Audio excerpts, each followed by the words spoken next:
Whiskers, time travel करने वाली बिल्ली, एक रहस्यमयी और अद्भुत यात्रा की कहानी।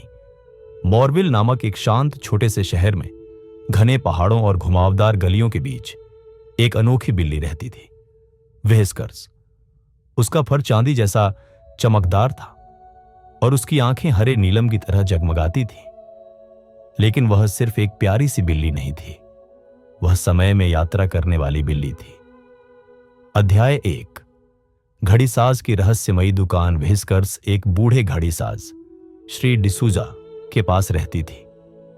उनकी दुकान में पुरानी घड़ियां, जंग लगे गियर और अजीब टिक टिक की आवाजें थीं जो समय से कभी मेल नहीं खाती थी। एक दिन व्हिस्कर्स एक सुनहरी पतंगे का पीछा करते करते एक पुरानी ग्रैंडफादर क्लॉक पर चढ़ गई।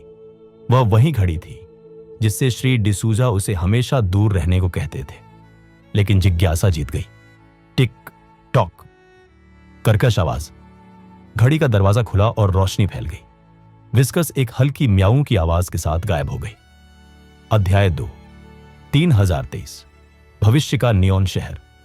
जब व्हिस्कर्स ने आंखें खोली तो वह एक ऐसे शहर में थी जहां इमारतें आसमान से बातें करती थीं और रोबोट उड़ते थे। एक रोबोट कबूतर उसे देखकर बोला, अनाधिकृत जैविक इकाई पाई गई। व्हिस्कर्स फुफकारती हुई एक संकरी गली में भाग गई। वहां उसकी मुलाकात एक लड़की से हुई, लूमा, जो एक टेक्नोलॉजी वैज्ञानिक थी। उसने बिल्ली को छूकर कहा, तुम असली हो। उसने स्कैन किया। तुम्हें स्टारडस्ट है, तुम समय में चलने वाली हो। लूमा समझ गई कि यह कोई सामान्य बिल्ली नहीं, एक जीवित टाइम मशीन थी और अब सरकार उसे ढूंढ रही थी। अध्याय 3। समय पंजों से बचाओ। जब ड्रोन उनका पीछा कर रहे थे, लूमा ने व्हिस्कर्स की पीठ पर एक खास पैटर्न में हाथ फेरा जिससे उसका टाइम मोड एक्टिवेट हो गया। चमक, दोनों एक साथ गायब हो गए, ठीक उसी समय जब लेजर नेट पीछे से आने वाला था। अध्याय 4। 1660। महाराजा का श्राप। अब वे पहुंचे भारत के एक घने जंगल में। सामने एक महल था जहां राजकुमार वीर सिंह ने उन्हें देखा और उन्हें अपने साथ ले आया। महल में एक रहस्य था। हर पूर्णिमा की रात एक शेर की मूर्ति जीवित हो जाती और महल में घूमती। उस रात जैसे ही चांदनी शेर की मूर्ति पर पड़ी, वह हिलने लगी। व्हिस्कर्स की आंखें नीली बिजली से चमकी। उसने 3 बार म्याऊं किया और समय अचानक उल्टा चलने लगा। मूर्ति की छाया में एक टूटी सील थी जिसे चाटते ही श्राप समाप्त हो गया। वीर ने कहा, तुम कोई साधारण बिल्ली नहीं, समय की देवी हो। अध्याय 5। खोया समय। 1947 का विभाजन। अगली बार व्हिस्कर्स पहुंची 1947 के भारत पाकिस्तान विभाजन के समय लाहौर स्टेशन पर। एक छोटा लड़का आरव अपनी मां बाप से बिछड़ गया था और अकेले रो रहा था। व्हिस्कर्स ने उसका ध्यान खींचा और उसे एक तंग गली से होते हुए एक रिफ्यूजी कैंप में ले गई जहां उसकी मां बैठी रो रही थी। मम्मी, बेटा। गले मिलकर दोनों रो पड़े, लेकिन पिता नहीं मिले। व्हिस्कर्स ने अपनी पूंछ से जमीन पर टैप किया और समय 10 मिनट पीछे चला गया। उन्हें दिखा पिता स्टेशन के दूसरी ओर खोज रहे थे। परिवार फिर से मिल गया।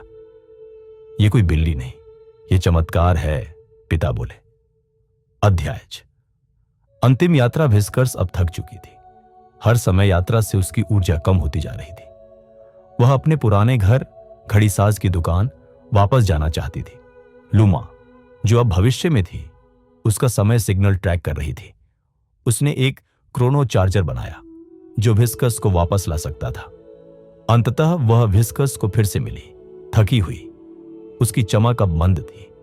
अब तुम्हें घर चलना चाहिए, लूमा ने कहा, और एक बार फिर वक्त घूम गया। अंतिम अध्याय। घर वापसी। व्हिस्कर्स ने आंखें खोली। वह वापस उसी घड़ी की दुकान में थी। श्री डिसूजा अपनी कुर्सी पर सो रहे थे, जैसे कुछ बदला ही नहीं। पर व्हिस्कर्स जानती थी सब कुछ बदल चुका था। श्री डिसूजा जागे और मुस्कुराकर बोले, कहां चली गई थी मेरी छोटी सी खोजी। व्हिस्कर्स खिड़की पर चढ़ी, चुपचाप बैठ गई। बाहर घड़ी की घंटी बजी। 12 बजने का समय था। कहीं एक महल में एक राजकुमार उसका चित्र बना रहा था। भविष्य में लूमा उसकी कहानी को अंतरिक्ष वेब पर डाल चुकी थी और अतीत में एक बच्चा अभी भी उसे चमत्कार मानता था। कहते हैं अगर आधी रात को तुम्हें हल्की टिक टिक की आवाज सुनाई दे और एक चांदी सी बिल्ली रास्ता काटे, शायद समय ठीक करने आई है या तुम्हारा टूटा दिल। अगर व्हिस्कर्स की समय यात्रा ने आपके दिल को छू लिया हो, अगर उसकी चुपचाप चलती पगडंडियों में आपको कोई जादू दिखा हो, तो इस वीडियो को लाइक करें, दोस्तों के साथ शेयर करें और ऐसे और अनोखी कहानियों के लिए चैनल को सब्सक्राइब करना ना भूलें। घंटी भी दबा दीजिए। क्या पता अगली कहानी बिल्कुल समय पर आ जाए।